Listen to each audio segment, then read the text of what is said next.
Hello दोस्तों, स्वागत है आप सभी का फिर से एक बार पेन स्टडी में। तो दोस्तों, जैसा कि आप लोग 9 सेट पढ़ चुके और यहाँ पे 10वां सेट रहेगा आप लोगों के लिए, जो टारगेट बैच 6 जून के लिए फायरमैन का बैच चलाया जा रहा है। तो काफ़ी महत्वपूर्ण क्वेश्चन है। चलिए क्लास को देख लेते हैं। मैंने जो 9 कुछ क्लास देखे हैं, अगर आप नए-नए हैं और नहीं देखे हैं तो ऊपर आई बटन में मैंने लिंक दे दिया है, वहाँ से जाकर एक-एक करके देख सकते हैं। साथ ही मैं बता दूं कि बिहार पुलिस फायरमैन के एग्ज़ाम जो 6 जून को होने वाला है, जो संभवतः डेट फिक्स्ड है और सारे तरह से जो भी परिपूर्ण हो चुके हैं डॉक्यूमेंट वगैरह, यानी कि जो फिर से रिजेक्ट लिस्ट निकाले गए थे 604 का, उनका भी यहाँ पे क्लियर कर दिया गया है। फिर से एक और रिजेक्ट लिस्ट निकलेगा जो कुछ दिन बाद निकलेगा। तो सभी महत्वपूर्ण क्वेश्चंस रहेगा, ऐसा ही क्वेश्चंस आने का चांस रहेगा इस बार, क्योंकि 10th लेवल पर सीएसबीसी का कहना है कि 10th लेवल पर हमने फॉर्म भरवाया, तो 10th लेवल पर ही हम लोग एग्जाम को कंडक्ट कराएंगे। चलिए क्वेश्चन को देख लेते हैं। सबसे पहले मेरा प्रश्न है आज का कि विजयनगर के राजा कृष्णदेव राय ने गोलकोंडा का युद्ध किस राजा के साथ लड़ा था? तो क्वेश्चन ये भी कह सकता है कि विजयनगर के राजा कृष्णदेव राय ने गोलकोंडा का युद्ध किस राजा के साथ लड़ा गया था, एक और ये क्वेश्चन बन सकता है। और कौन सा युद्ध लड़ा गया था, ये भी क्वेश्चन पूछ सकता है। तो आप गोलकोंडा का युद्ध लड़ा गया था, ये भी क्वेश्चन याद रखिए। यहाँ से 2 क्वेश्चन ऑलरेडी आपका बन गया। तो मेरा पहला क्वेश्चन का आंसर क्या हो जाता है कि कुली कुतुबुद्दीन शाह के साथ में लड़ा गया था। एक था यहाँ पे विजयनगर का कौन सा, तो कृष्णदेव राय, और दूसरी का कुली कुतुबुद्दीन शाह। ठीक है, ए नंबर ऑप्शन सही हो जाते हैं। अगला प्रश्न देख लीजिए। यहाँ पे अगला प्रश्न क्या बना है। अगला प्रश्न आपके बोर्ड पे कि मसनविस को जो बाबर द्वारा मुस्लिम कानून के नियमों का संग्रह है, उसका नाम क्या है? उसका नाम पूछा गया। तो सेकंड नंबर क्वेश्चन का आंसर क्या हो जाता है? मुबाइन।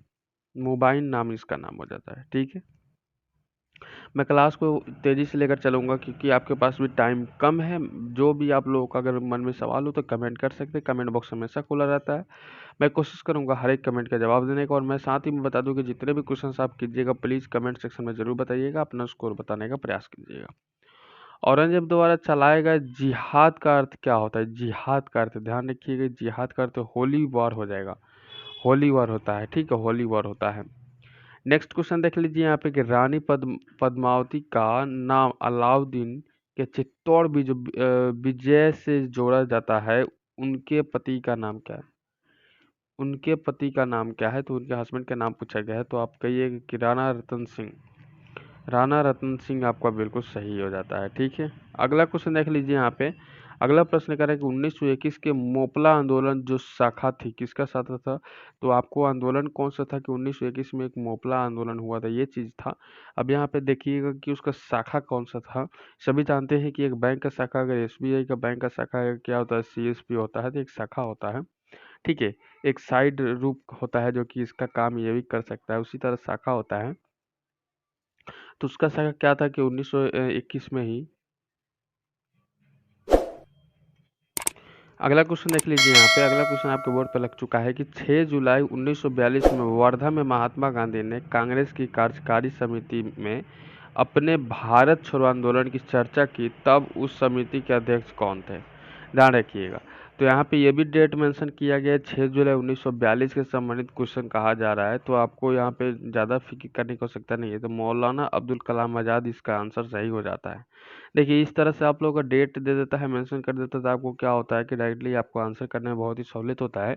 बट कभी कभी डेट नहीं देता है, तो डेट ही क्वेश्चन में रख दिया जाता है। और यहाँ पर तो आपको कई क्वेश्चन हैं, जैसे कि आपको कांग्रेस की कार्यकारी समिति का भी पूछा गया है, जिसमें महात्मा गांधी सम्मिलित थे। और यहाँ पे एक और मेंशन किया गया था कि भारत छोड़ो आंदोलन की चर्चा हुई थी, तो किस आंदोलन के तहत? तो यहाँ पे आप सभी के समय यहाँ पे कार्यकारी समिति, और यहाँ पे मैं बता दूं कि 6 जुलाई 1942 को ये भी संबंधित आपको क्वेश्चन रख दिया गया है।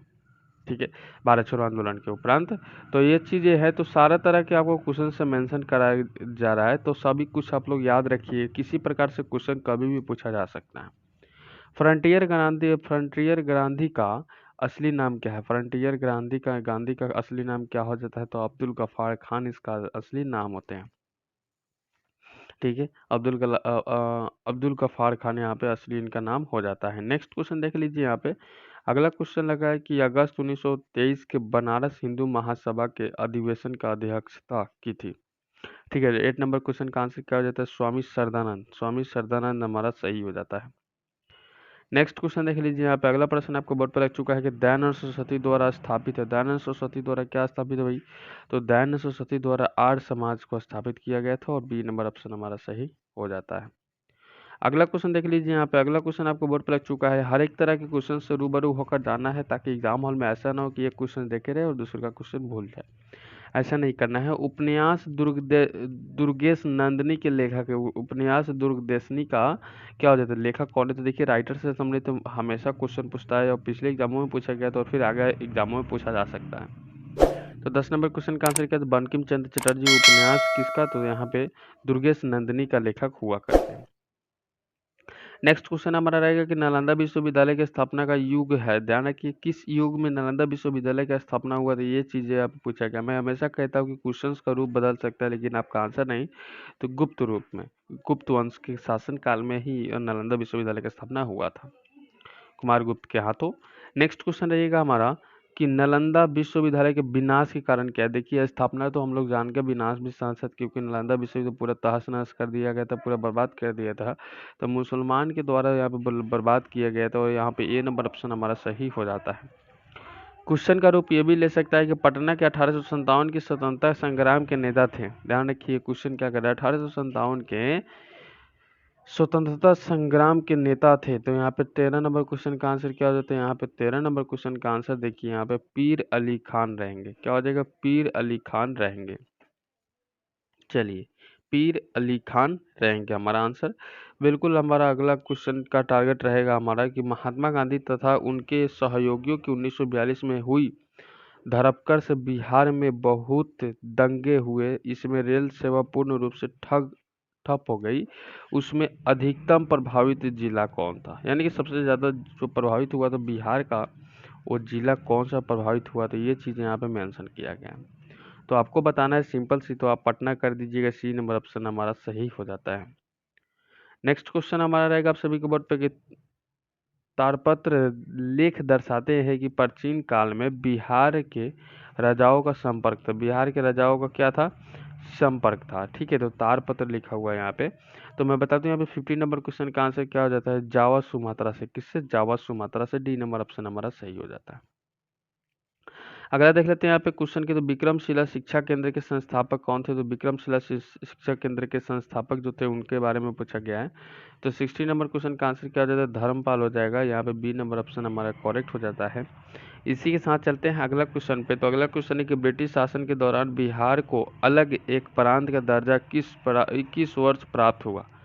ब्रिटिश शासन के दौरान बिहार को एक अलग प्रांत का दर्जा किस वर्ष प्राप्त हुआ? वो वर्ष बताना है जिस वर्ष की प्राप्त हो गया। तो 1912 ईस्वी में ब्रिटिश शासन के दौरान बिहार को एक अलग प्रांत का दर्जा प्राप्त हो गया, क्योंकि यहाँ पे 1912 में ही आपको बंगाल से विभाजन अलग कर दिया गया था और एक अलग प्रांत का निर्माण करा दिया गया था। नेक्स्ट क्वेश्चन हमारा रहेगा आप सभी के बोर्ड पे। यहाँ पे ध्यान रखिएगा, क्वेश्चन कह रहा है निम्नलिखित में से किसको चारकोलिथिक युग भी कहा जाता है? चारकोलिथिक युग भी कहा जाता है। तो 18 नंबर क्वेश्चन का आंसर क्या हो जाता है? ताम्रपाषाण युग।